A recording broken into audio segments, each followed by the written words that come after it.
Okay, let's talk about something that affects, well, all of us. One of the most essential professions in America is in crisis. I mean, it's at its lowest point in half a century.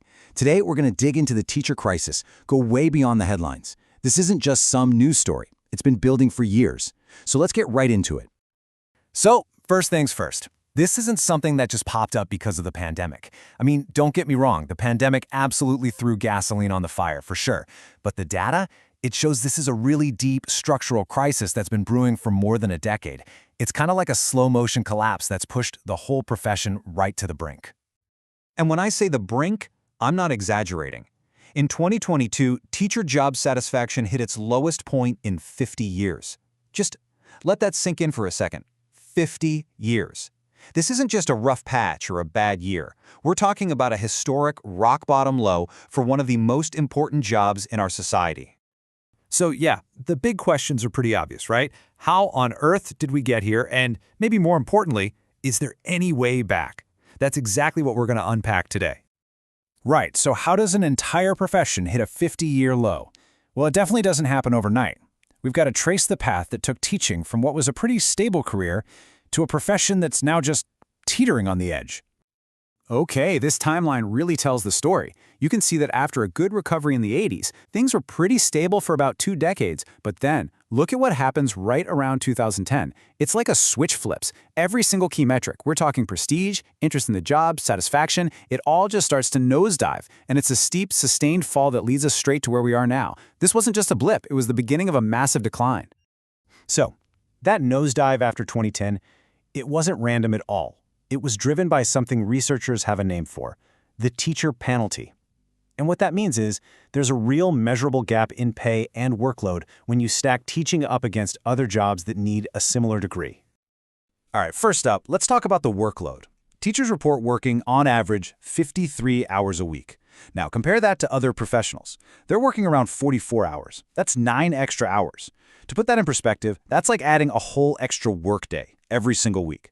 It's really no wonder that less than half of teachers feel okay with their hours.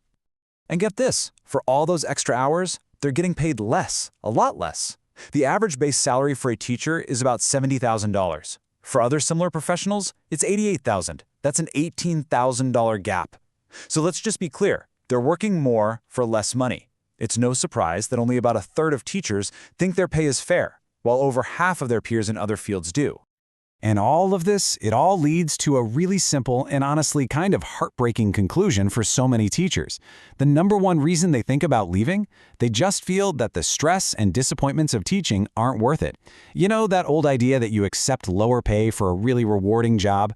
That equation just doesn't add up for them anymore. But you know, this crisis isn't just about the numbers, the paychecks, and the wrong hours. It's also about the emotional climate inside the schools themselves. And the data we're about to look at shows something pretty wild. Burnout isn't just a personal issue, it's actually contagious. So to figure this out, researchers did something clever. They didn't ask teachers how they were doing. Instead, they asked them to rate the mental health of their colleagues. And the results were, wow. A staggering 65% of high school teachers said their colleagues' mental health was just poor or fair. Okay, so think about that. What happens when you go to work every day in a place where it feels like almost everyone around you is just barely hanging on? How does that affect your own satisfaction with your job? Well, the data is pretty clear. In an environment like that, the probability of a teacher being very satisfied with their own job plummets to just 33%. It's like there's a cap on how good you can feel, no matter how much you love what you do. But what if we flip that? What happens in a school where a teacher looks around and sees their colleagues as thriving, as having excellent mental health? Well, the number just skyrockets. The chance of being very satisfied more than doubles, all the way up to 69%. This is a massive insight. It proves that burnout isn't some individual weakness, it's an environmental problem. The well-being of the entire staff is literally the biggest factor in how satisfied any single teacher feels. And if you dig into what's causing all this stress, you see the same things over and over again. Look at this. We're comparing national data with data from Connecticut, which is a pretty well-funded state, right? And the overlap is just undeniable. Managing student behavior and low pay are top stressors in both places. This tells you it's not just a local problem. It's systemic. Okay, so that's the diagnosis. It's a lot. But what's the cure? Well, here's the good news. We are not flying blind here. The research is also really clear about what we can do to fix this, to actually rebuild the profession. So let's talk solutions. The path forward really boils down to three big things. First, we have to invest in great school leadership. Second, we need to build career paths that are actually sustainable for the long haul. And third, we've got to tackle those core working conditions that are causing all the stress to begin with. And check out some of the specific things that we know work. We're talking about having supportive principals who actually protect their teachers' time. It means having high-quality mentorship programs, and look at this. That alone boosts 5-year retention from 71% to 86%. That's huge. It also means giving teachers a real seat at the table when decisions are made, and, this is a big one, having school-wide behavior systems that are actually enforced consistently. These aren't just nice ideas. These are tested strategies that make a real difference. Which brings us to the final and most critical point of all. The research is crystal clear.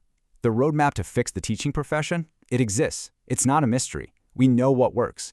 So the question isn't about what to do, it's about whether we have the will to do it.